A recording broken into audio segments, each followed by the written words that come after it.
Bismillahirrahmanirrahim. Assalamualaikum warahmatullahi wabarakatuh. Sebelumnya, di video saya kali ini, saya akan mengenalkan diri terlebih dahulu. Nama saya Lisa Amalia, NPM 202207691. Semester atau lokal, saya dari semester 3, lokal F regular. Tempat tanggal lahir, Desa Harus, 22 Mei 2002. Agama saya Islam. Alamat rumah saya Jalan Tepian Sungai Tabalong, Desa Harus, RT 4, Kecamatan Amuntai Tengah, Kabupaten Hulu Sungai Utara. Status perkawinan saya belum kawin. Pekerjaan yaitu mahasiswi. Nah, untuk cita-cita saya ingin menjadi wanita karir. Nomor WhatsApp saya 083150579296. Email saya lisaama09@gmail.com. Facebook Lisa Amalia. Nah, saya merupakan anak pertama dari 2 orang bersaudara. Nah, kali ini saya akan menyampaikan tentang pembahasan tentang sejarah komputer. Istilah komputer mempunyai arti yang luas dan berbeda bagi setiap orang. Istilah komputer diambil dari bahasa Latin yang berarti menghitung. Dapat disimpulkan bahwa komputer adalah suatu peralatan elektronik yang dapat menerima input, mengolah input, memberikan informasi, menggunakan suatu program yang tersimpan di memori komputer. Dapat menyimpan program dan hasil pengolahan serta bekerja secara otomatis. Dari definisi tersebut, terdapat 3 istilah penting, yaitu input data, pengolahan data, dan informasi. Fungsi komputer dalam kehidupan kita. Secara garis besar, fungsi komputer sendiri adalah membantu pekerjaan sehari-hari, seperti menghitung, komunikasi, controlling, hiburan, dan lain-lain. Dengan adanya komputer, pekerjaan kita menjadi lebih cepat. Akan tetapi, secara terperinci, fungsi komputer dalam segala bidang adalah sebagai berikut. Yang pertama yaitu bidang kesehatan. Di era sekarang ini, komputer sangat dibutuhkan dalam dunia kesehatan, sehingga pekerjaan di bidang kesehatan juga dengan mudah diselesaikan. Salah satu contoh fungsi komputer dalam bidang kesehatan adalah adanya aplikasi komputer yang digunakan untuk USG. Yang kedua yaitu dalam bidang usaha dan bisnis. Dalam bidang bisnis, komputer sangat diperlukan karena dunia usaha dan bisnis membutuhkan sekali kecepatan dan ketetapan dalam proses menghitung neraca dan keuangan. Salah satu fungsi komputer. Dalam dunia pendidikan, fungsi komputer sangat banyak sekali. Hal ini terbukti dengan banyaknya aplikasi pendidikan yang sekarang ada. Salah satu contohnya adalah adanya aplikasi pendaftaran, pembayaran, dana yang kesemuanya menggunakan perangkat komputer. Selain itu, mudahnya mencari informasi dan modul pendidikan dengan menggunakan komputer yang terhubung ke internet merupakan fungsi komputer dalam dunia pendidikan yang paling utama. Selanjutnya yaitu dunia hiburan. Fungsi komputer dalam dunia hiburan sangat banyak sekali, seperti mempermudah kita untuk melihat video, memutar musik, karaoke, dan lain sebagainya. Dan yang paling banyak dipengaruhi sekarang ini adalah streaming video yang biasa dilakukan dengan menghubungkan komputer dan internet. Selanjutnya dalam bidang komunikasi. Adanya komputer sangat mempermudah kita untuk melakukan komunikasi. Sebagai contoh, saat ini banyak sekali bermunculan aplikasi chatting, video call, dan juga sosial media yang sangat membantu sekali untuk komunikasi baik dengan teman, rekan kerja, ataupun dengan keluarga. Yang terakhir yaitu dalam bidang keamanan dan pertahanan. Dalam bidang keamanan dan pertahanan, komputer ini sangat penting sekali. Dengan adanya komputer, suatu negara dapat memantau keamanan wilayah dengan mudah dan lebih teliti. Selain itu, pihak pertahanan dapat mengontrol berbagai alat keamanan dengan menggunakan komputer. Sementara untuk di lingkungan kita, komputer dapat memantau keamanan lingkungan dengan menggunakan alat berupa CCTV. Nah, sejarah komputer juga berkaitan erat dengan perhitungan aritmatika. Jadi, pada zaman dahulu, fungsi komputer adalah sebagai alat bantu menghitung manusia. Seorang pakar ahli matematika yang bernama Charles Babbage, asal Inggris, merupakan orang pertama di dunia yang berani berkirim surat pada para ahli di kerajaan Inggris untuk mengembangkan alat hitung mekanik yakni komputer. Pemikiran tersebut dia tuangkan secara tersurat di dalam surat yang berjudul Catatan tentang Penggunaan Mesin pada Perhitungan Astronomi dan Tabel Matematika. Surat tersebut dia kirimkan pada tanggal 14 Juni 1822. Ide Charles tersebut dilatar belakangi oleh persoalan yang seringnya orang-orang pada masa itu melakukan kesalahan hitung meskipun telah menggunakan tabel matematika. Sehingga dia ingin mengembangkan mesin hitung secara mekanik yang terinspirasi dari perkembangan mesin hitung oleh temannya sendiri. Sejak itu, dia terus berusaha mengembangkan mesin komputer agar dapat diprogram oleh manusia, namun tidak selesai. Kemudian mesin itu dilanjutkan oleh anaknya. Salah satu bagian dari mesin yang dirakit oleh putranya kini dapat dilihat di Museum Sains London. Selain putranya yang turut merakit, ide tersebut dikembangkan oleh berbagai pihak sampai menjadi komputer canggih yang kita kenal saat ini. Nah, selanjutnya yaitu tipe komputer. Apa sih tipe komputer itu? Saat ini banyak alat elektronik berbasis komputer dengan fungsi-fungsi yang spesifik. Tetapi kita tidak selalu memahami cara kerja mereka demikian. Berikut ini merupakan beberapa contohnya. Yang pertama yaitu ponsel cerdas. Banyak ponsel cerdas dapat melakukan banyak hal yang dapat dilakukan oleh komputer, seperti menjelajah internet dan bermain game. Biasanya ponsel cerdas ini sering disebut dengan smartphone. Yang kedua yaitu wearables. Teknologi wearable adalah istilah umum untuk sekelompok alat, termasuk pelacak atau pencatat kebugaran, atau olahraga, dan jam tangan cerdas, yang dirancang untuk dipakai sehari-hari. Perangkat tipe ini sering disingkat dengan istilah wearables. Selanjutnya yaitu alat permainan atau game. Sebuah alat atau konsol permainan adalah komputer tipe khusus yang dapat digunakan untuk bermain game di TV Anda.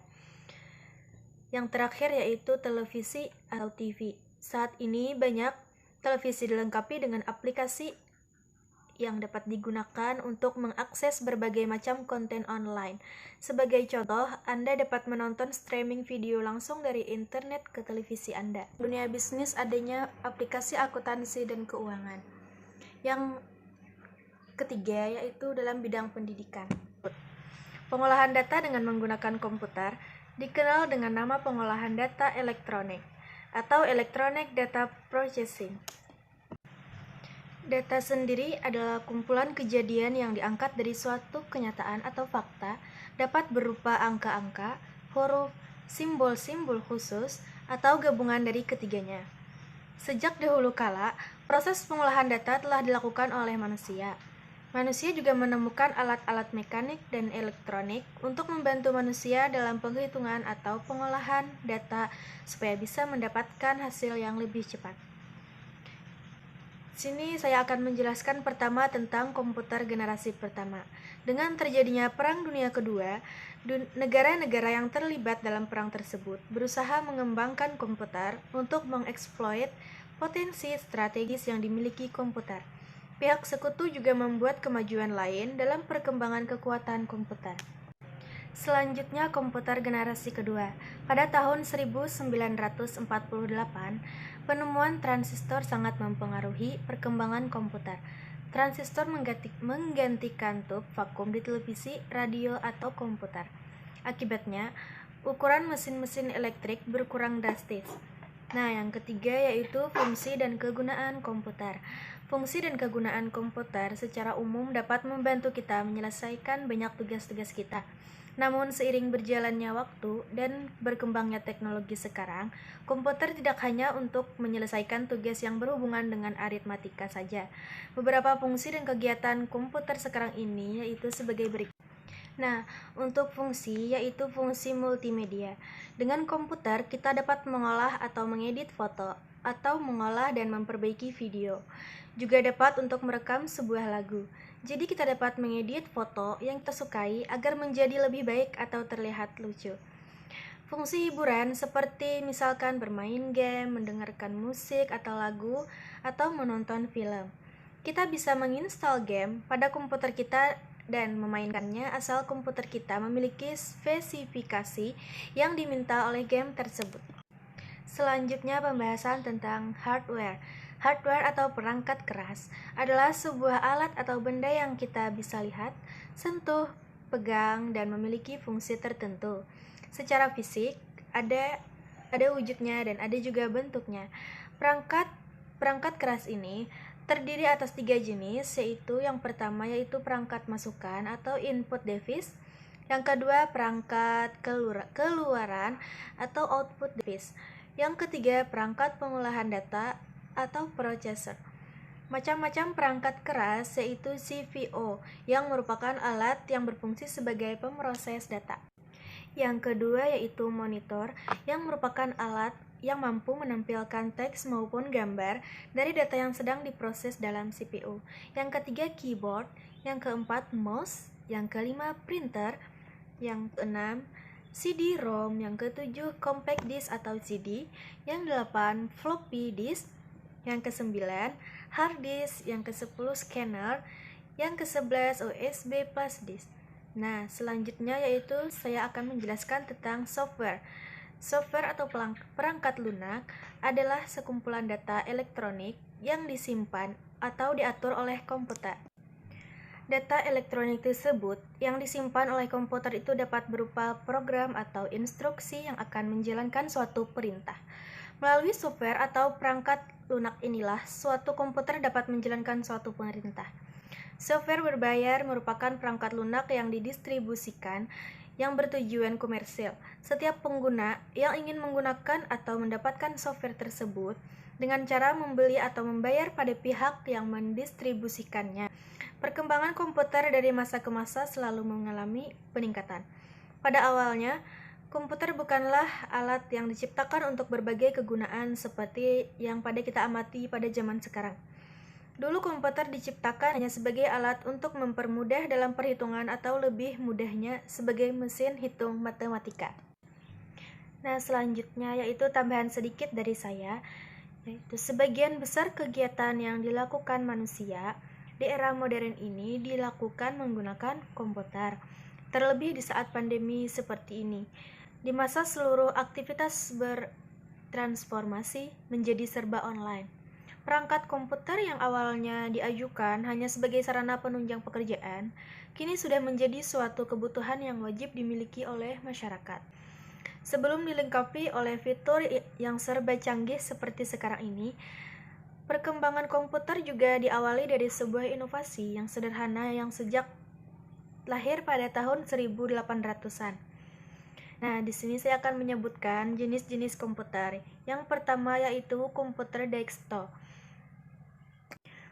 Komputer desktop ini, banyak orang yang menggunakan komputer ini tempatnya di rumah, di kantor, ataupun di sekolah. Komputer ini dirancang untuk diletakkan di atas meja. Dan biasanya terdiri dari beberapa bagian yang berbeda, termasuk casing komputer, monitor, keyboard, dan mouse. Nah, untuk yang kedua yaitu komputer laptop. Jenis komputer kedua yang kamu kenal ini adalah komputer laptop, yang biasa disebut dengan laptop. Laptop adalah komputer bertenaga baterai yang lebih portable daripada desktop, memungkinkanmu menggunakannya hampir di mana saja. Yang ketiga yaitu komputer tablet. Komputer tablet atau tablet adalah komputer yang merupakan genggam yang bahkan lebih portable daripada laptop. Alih-alih keyboard dari mouse, tablet menggunakan layar sensitif untuk disentuh untuk mengetik dan navigasi. The iPad adalah contoh dari sebuah tablet. Nah, yang terakhir yaitu server. Sebuah server adalah sebuah komputer yang menyajikan informasi ke komputer lain di jaringan. Misalnya, setiap kali kamu menggunakan internet, kamu melihat sesuatu yang disimpan di server. Banyak bisnis juga menggunakan server file lokal untuk menyimpan dan berbagi file secara internal. Nah, sampai di sini dulu pengenalan dan penyampaian materi yang terkait dengan komputer dari saya. Mohon maaf. Wabillahi taufik wal hidayah wa ridha wal inayah. Wassalamualaikum warahmatullahi wabarakatuh.